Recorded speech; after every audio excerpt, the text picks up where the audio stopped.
In the words of Mickey Joseph, hats off to the coaching staff, hats off to the players for the work that was done. Huskers win 35-21 over the Indiana Hoosiers. We'll talk about it.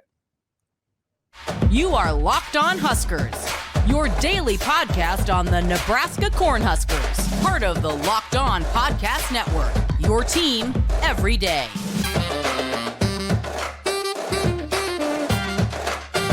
Everybody, thanks for joining in to Locked On Huskers, your resource and spot for first watch, first listening each and every day. The Huskers podcast for the Locked On Network. This is your spot. So a couple of things that we want to talk about again here on 93.7 The Ticket locally as the Huskers find a way to get the first win under interim head coach Mickey Joseph. Interim head coach. It's an on-the-job application. It has been. Yesterday was his second opportunity to get his handle on the program and to change the direction and location of this Husker football team. Several things were answered. There are more questions to be sure, but Mickey Joseph and his staff made adjustments. They made pregame adjustments. They put new personnel into the depth chart. Let's start with this. Mickey getting his first win was important because as this thing advances forward, the person who holds the position has the advantage in keeping the job. And Mickey Joseph, being a Husker himself, a former quarterback, a student under the legendary coach Tom Osborne. He was here in the greater days of Husker football, so he understands what Husker power means and what it's all about. He cares about the program. He cares about the community. And the young people in his watch stepped up yesterday.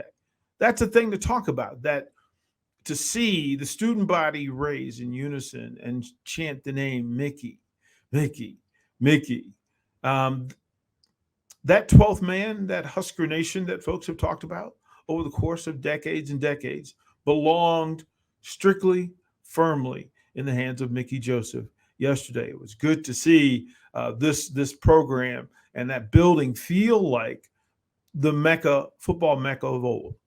Memorial Stadium feeling just like it had in years past. It was a busy day in the Big Ten, and the news that Nebraska entered itself into that Big Ten West fold of 1-1 teams where they have every opportunity to just take care of their business and advance their season and their location. Mickey said after the game, look, let's give credit to the coaching staff. Let's give credit to the players. They deserve the credit. They put in the work. They had left the blood, sweat, and tears. They got together and decided that this was the way the outcome was going to be stated. And not to be missed in this was Trev Alberts, the Husker athletic director, on the sideline, fourth quarter, fist bumping, high-fiving, chanting on players, getting in the middle of huddles, patting Husker players on the back, and then ultimately leading the cheer in the locker room postgame, where they gave interim head coach Mickey Joseph the game ball. Rightfully so, and then immediately following was a party for that team, and it was long overdue. But what it also did was it relit the fire and the passion behind the Husker Nation fan base. Memorial Stadium sounded like the old Memorial Stadium, to have meaningful snaps in the fourth quarter and then to have those snaps be met with success. Mickey Joseph spoke often in the postgame presser about their ability to finish.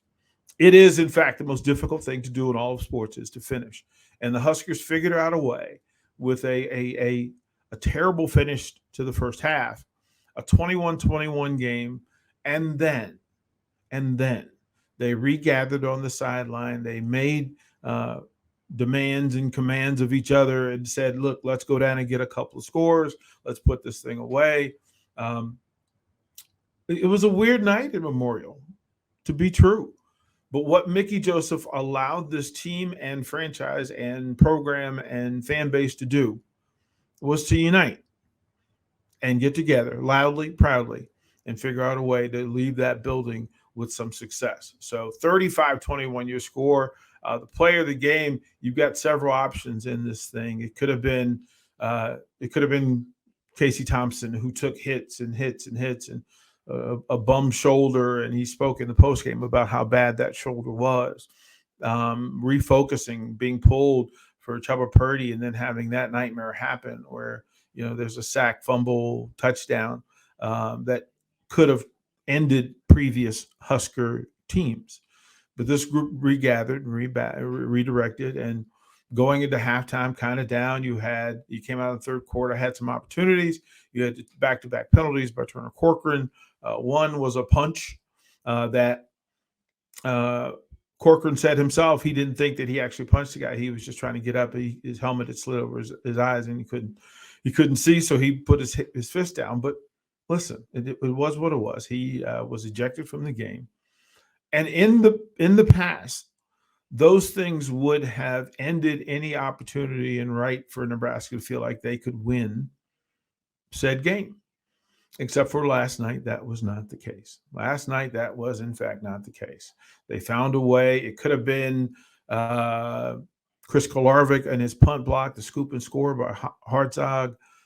It could have been Trey Palmer and his 150 yards receiving and the big bomb that set the stadium on fire. It could have been Anthony Grant and his 150-plus yards rushing the ball. It could have been the revised and revisioned offensive line that figured a way to move Hoosiers so that the Huskers get the win. But that's what happened. Nebraska wins it 35-21 over Indiana.